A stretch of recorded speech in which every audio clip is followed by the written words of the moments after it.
Hi, I'm Katie Gates, and rejection left me anything but joyful. Hi, if you're watching this video, I have a feeling that you too have struggled with rejection or are currently struggling with the painful residue of a rejection, and what a pain that is. Like most of you, rejection for me began when I was a little girl. As my father, a man I so desperately loved and needed, decided to abandon me without explanation. How painful that was. Without explanation, decided to abandon me. So as the years went by, I yearned for my father's attention, his love, and his approval. That's what a child does when a parent just says bye-bye or a parent is not in the picture.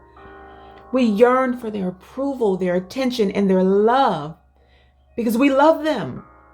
And so we ask ourselves, well, why don't they love us? Why don't they feel the same about us as we feel about them? So his lack of support caused me to question my self-worth and my value, even as a girl.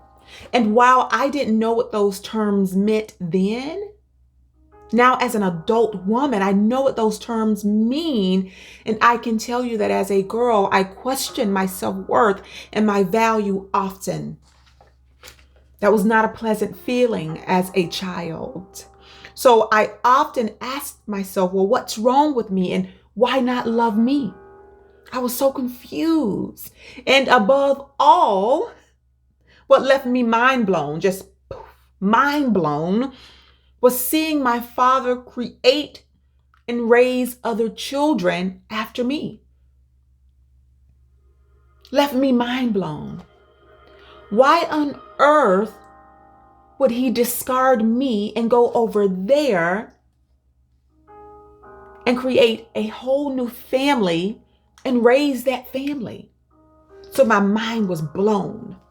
I was so confused. I did not understand. So once again, that left me asking myself, why not me? Am I that hard to love? You see, I thought as a child, I was hard to love. I thought that was one of the reasons why my father did not want me, because I was not lovable. That's the pain, one of the pains, because there are many, but that's just one of the pains of rejection. It makes you feel like you're not lovable. That was my story. And while my mother, God rest her soul, was one of the most loving, kind, caring, and nurturing mothers a girl could ever ask for, a girl could ever have, she could only do so much. And I truly wish my mother was still here so I could interview her to get her take on how she felt at that moment when my father just decided to abandon her and me. Because she had feelings too. But like any strong parent, she picked herself up and she pushed through. She did what she had to do to make it. God bless her soul. But she could only do so much as a mother, because a father's genuine presence is a part of that puzzle piece needed to help build the confidence of a child. So my mother could only do so much. I still lacked my father. And while while there was a male presence in the home, I did have a stepfather. My mother moved on and she later remarried, and she married my stepfather because she was not married to my biological father. So she married my stepfather. And so that gave me a male presence in the home. However, like Dr. Miles Monroe so gracefully stated, just because you're born male does not make you a man. I'm going to say that again because it's just that good. Just because you're born male does not make you a man. So I was confined to a home with a male who lacked the tools to be a supportive and loving man in my life. So not only was I abandoned by my biological father, I was confined in a home with a man who lacked the tools to be a supportive and loving father figure in my life. Making that quote by Dr. Miles Monroe a very true and sad reality for me. And what a malefic, hurtful truth. Just painful, but it was truth. So contrarily, keep in mind that I'm not blaming my stepfather either. Just like I'm not blaming my biological father, I'm not blaming my stepfather. Not at all. Because as the fight was not one-sided, there was a little bit of stepfather and a little bit of child in the mix, just all mixed together. Stepfather, child. The only difference, the stepfather should have known better, and the child, me, I should have surrendered. But being the child that I was, very stubborn, my mother often said, "You're stubborn just like your father." She told me that a lot. So I was very stubborn, and I was set. If something came to my mind and I wanted to do it, I was set. I was not budging. There was no changing my mind. So although my stepfather lacked the tools at that moment to be a supportive and loving male figure in my life, I truly believe that even if he had the tools at that time, because I was already suffering from the pains of rejection and abandonment, I don't think I would have been open to his love anyway, which is why there was so much conflict between him and I. We were constantly at each other's heads, especially when I got a little older and I was able to speak my mind. Especially when I learned that, this man is just my stepfather. I don't really need to obey him. I don't really need to respect him. My thoughts as a child. And like I said, it was a little bit of stepfather because his actions pushed me to be that way. And there was a little bit of child. It was just one big mess of a mixture. But praise God for the mess of a mixture, and you'll see why. So I was not going to surrender. And so that caused conflict to arise in the home.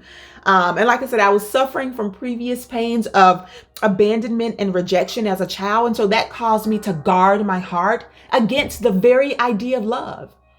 I was guarding my heart against the very thing that I so desperately yearned for. Love. Because I was so hurt. And so therefore I was guarding my heart because I did not want to be hurt anymore.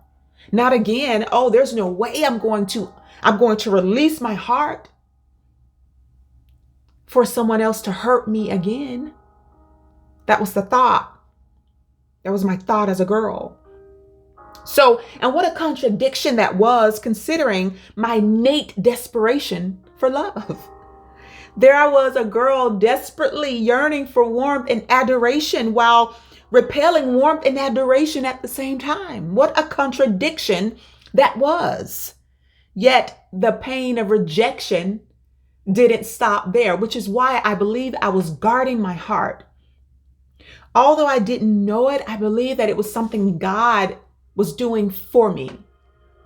I was guarding my heart because, like most abandonment and rejection cases when it comes to parents, normally when you are rejected and abandoned by one of the parents, that side of their family also rejects you as well. So that was my story. Because my father rejected and abandoned me, most, and notice that I'm saying most, not all, most of his family too rejected me. So my rejection didn't stop at my father. It started with him and continued with his side of the family. And so that too was so painful. So because my father didn't want me, most of his family didn't want me either. Their desire to discard me left me pining for their love too. So here I am as a girl pining for my father over here, dealing with my stepfather in the middle and pining for their love over here. Just pining every birthday, every holiday. I remember running to see them, thinking things would be different. And every birthday and every holiday, things were the same. I received used gifts, worn out old junk. And when I tell you the rejection was bad, it was horrific. And I'm not painting a messy picture on purpose. I'm painting the real truth of the picture.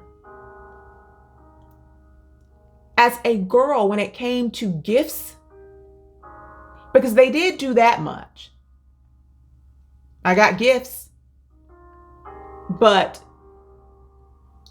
they were used items, junk, garage sale finds, things people had threw out that no one wanted.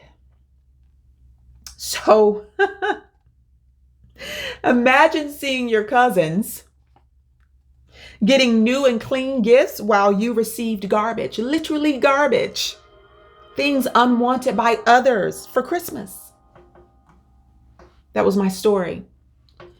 To this day, I can't recall receiving anything that I hoped for on Christmas from my father's side of the family.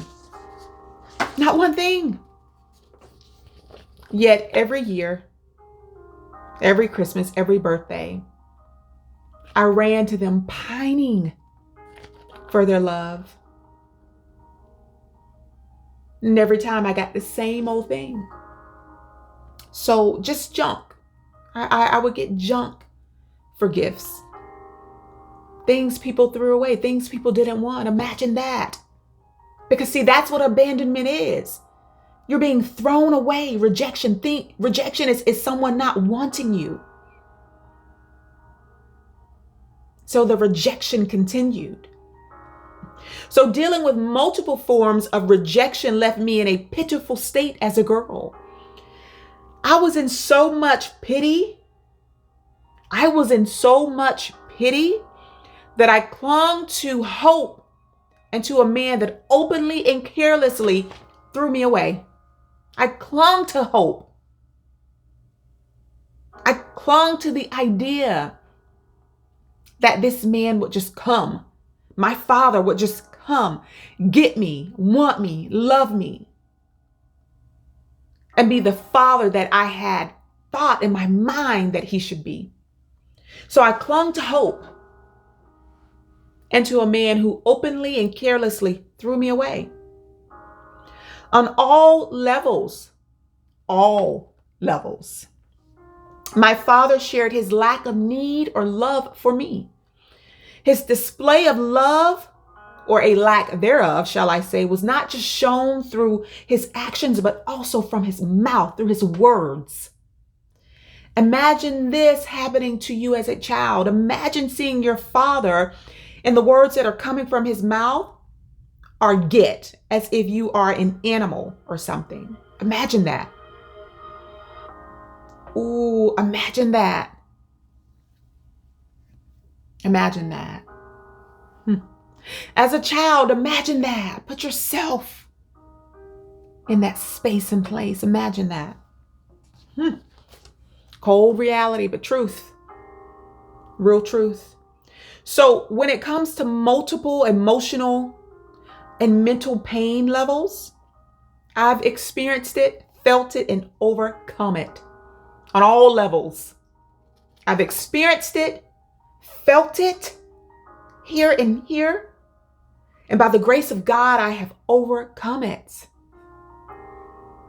That's part of the joy of rejection. Because it takes you through numerous pain levels, deep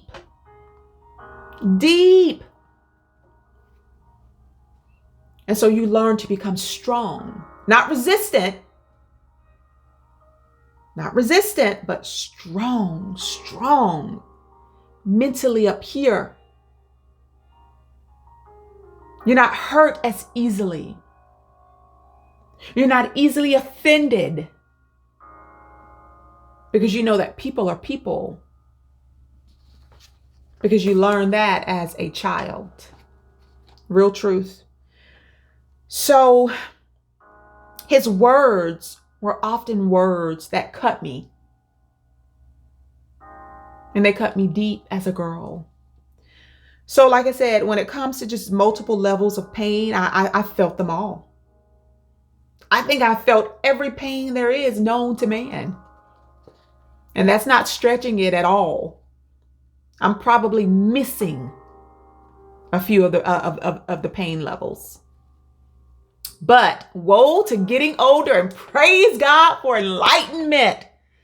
Y'all, woe to getting older. I'm so thankful that I got older. I'm so thankful for the enlightenment of God. Because I began, as I got older, the eyes see and the ears hear what the eyes are meant to see and what the ears are meant to hear. So as I began embracing the joys of rejection based upon my innate understanding of my surroundings, the things that I saw, I came to this conclusion, and this is so good. This is so good. I came to this conclusion. If my father had raised me, I would not be the woman that I am today. And for that, I am forever grateful. I am so grateful that my father, the same man whose love that I yearned for, the same man whose attention that I just pined for, the same man that made me question my self-worth and my value, I'm so thankful that he did not raise me. Because as you get older, you see the real picture and the truth behind people. You're no longer asleep. You're awake. And I saw with my natural eye and I heard with my natural ear. And I'm so thankful that my father did not raise me. I feel like I can get up and jump for joy. Because that's just how joyful I am about rejection. So for that, I am forever grateful. I am just forever grateful. I can't tell you how truly happy that I am. I'm just so happy. I cannot stress it enough. And believe it or not, I'm truly over the moon that my father didn't want me. I can say that with joy in my heart and my mind and a smile on my face. I'm over the moon that my father didn't want me. Truly. If I could jump over the moon, I would. Just over the moon. I learned that rejection was my divine protection. Ooh, grip that. Grip that. My father's rejection of me was my divine protection. It was God's way of protecting me. Because he knew that I had purpose. Later, at this moment, right now, it was God's protection of me. I almost want to cry because I'm just so grateful to the Father for seeing me and for protecting me. Mercy. I'm just so thankful. Friends, if my father had have raised me,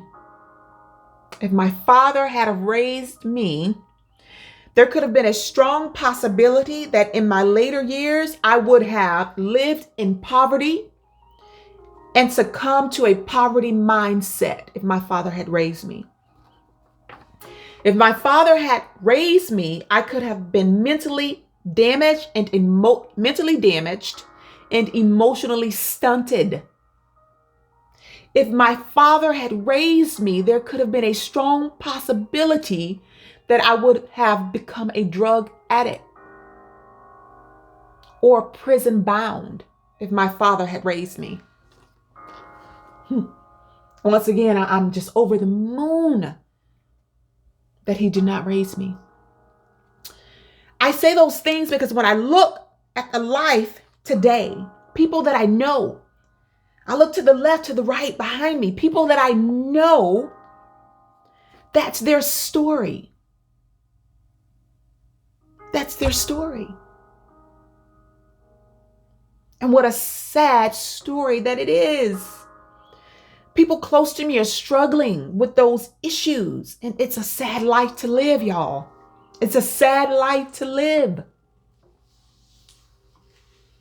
So most of them are emotionally damaged, stuck in self-pity, doped up and prison bound.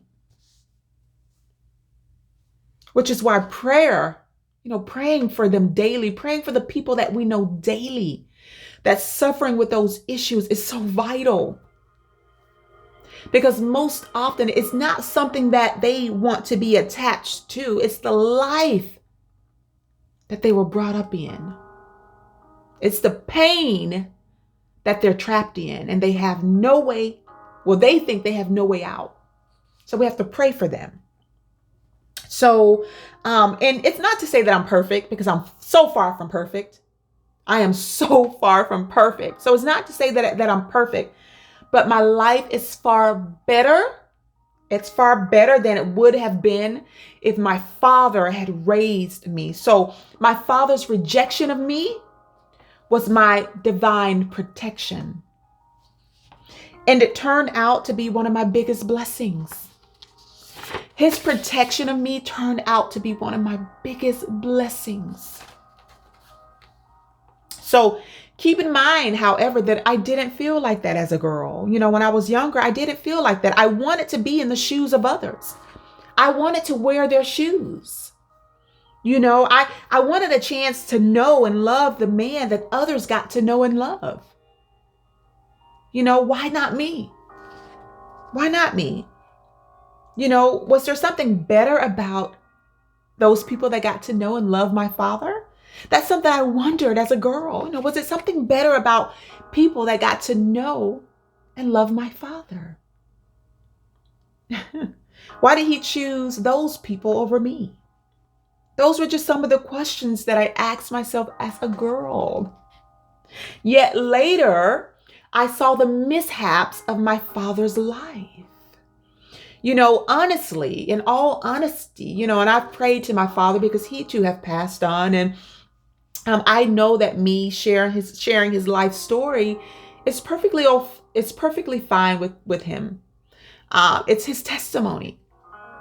And to be honest, my father was an alcoholic, a very hard worker, but an alcoholic, an addict. He lacked compassion.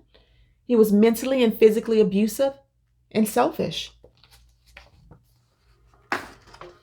Those were the true qualities of my biological father. And some people may watch this video and it may hit them deeply in their feelings, but it's real truth. Because see, that's what a testimony is. A testimony is real truth. So my father was an alcoholic, an addict. He lacked compassion. He was mentally and physically abusive and selfish. It's real truth. So when I recognize his mishaps, I then realize my blessing. And what a blessing that was. What a blessing that was. My father has since passed, like I stated before. He's passed on, just like my mother. So I've lost both my mother and my father. And before my father passed, way before he passed, I had the joy of forgiving him long before his heartfelt requests and apology. Because yes, my father came to me and he apologized to me out of nowhere. He came to me and he apologized. And not just not just a regular apology, but it was heartfelt. His eyes welled with water. And he did everything that he could do to hold back his tears. He apologized to me. My father allowed himself at that moment to be vulnerable with me, openly discussing his regretful choices, and how his actions 30 years ago became his daily prison. See, rejection and abandonment of a child is not without, what am I trying to say? It is not, basically God sees it, and is not something that you're going to do and get away with. So my father's actions 30 plus years prior became his daily prison. So although he was a free man to the naked eye, he walked around, he was prison bound mentally because of his actions 30 plus years prior. And he shared this with me, openly discussing his regrets and how, like I said, him leaving me became his prison. But the most incredible step my father took that day, it's a day I'll never forget.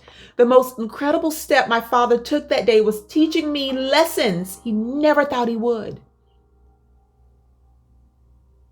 My father, the same man that rejected me and abandoned me as a girl, became one of my greatest teaching tools, one of my greatest teachers. And for that, I love him. That day, my father taught me 4 of life's greatest lessons. He taught me that he couldn't love me or anyone else because he didn't love himself. Lesson 1. The second lesson my father taught me that day were people work with the tools they have at that time.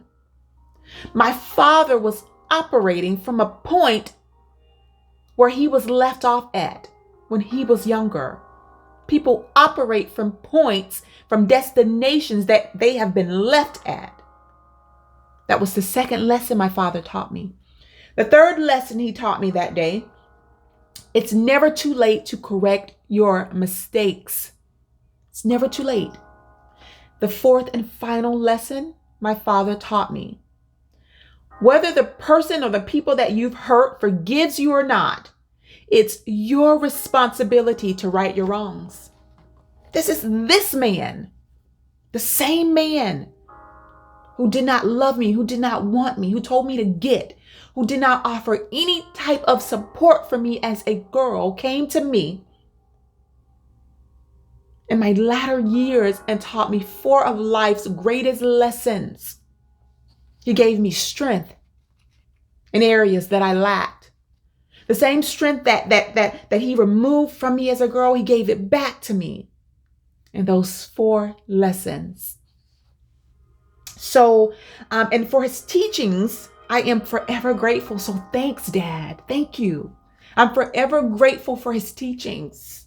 So, since being abandoned and rejected by my father, I have since found peace with the remnants of rejection. And today, I am mentally strong and capable. I'm a mentally strong and capable woman. I'm an author, entrepreneur. I'm a mother. I am currently working toward my PhD. So I will be a doctor soon. Praise God for that. And I am a strong believer. A strong believer. So I also know that I'm fully competent and confident in handling life's curveballs. Because you better believe there's going to be lots of curveballs in this life thrown at you. But when you build up your strength, your confidence, your self-worth, your value, your willpower, and when you cling to the Father, you can handle those curveballs. So, and as long as I keep God first, the impossible is always possible. Always. The impossible is always possible when we put God first. So my rejection, my father's rejection of me became my divine protection. And so rejection became joy for me. It became joy for me. I'm just blessed, and I'm just so thankful for both my father, my biological father. I'm thankful for my stepfather, and I'm so thankful for my mother. I love them all. They all touched me deeply. They all taught me so many great things. My stepfather, one of the smartest men on the face of the earth, taught me so many things. And although I was so stubborn and I pushed his love and his teachings away as a girl, I still remember them today and I apply them today. And for that, stepfather, I love you and I'm so thankful for you. And I pray for you daily. I pray for you daily. I'm thankful. So thank you all so much for joining me. Some notes that I want to leave you with when it comes to abandonment and rejection, whether it be, from a parent or from someone else. Be grateful when things don't work out the way you think they should, because rejection is your protection. New opportunities arise when we feel like we've been shattered. So see the opportunities in pain and make the pain matter. Find power in your pain. Like I said, make it matter. Find opportunities. Where there's pain, there's insight. Where there's darkness, there's always light. Always. There will always be light where there's darkness. And rejection is redirection towards something better. So those are just some of the notes that I want to leave you with when it comes to abandonment and rejection. You're strong. You are amazing. And so I just pray that this video has helped you. I pray that you can share this with someone, and I pray that it helps others. So thank you all so much for joining me. I love you. Just thank you for watching, and don't forget to subscribe to my channel, and don't forget to like this video. Drop a like.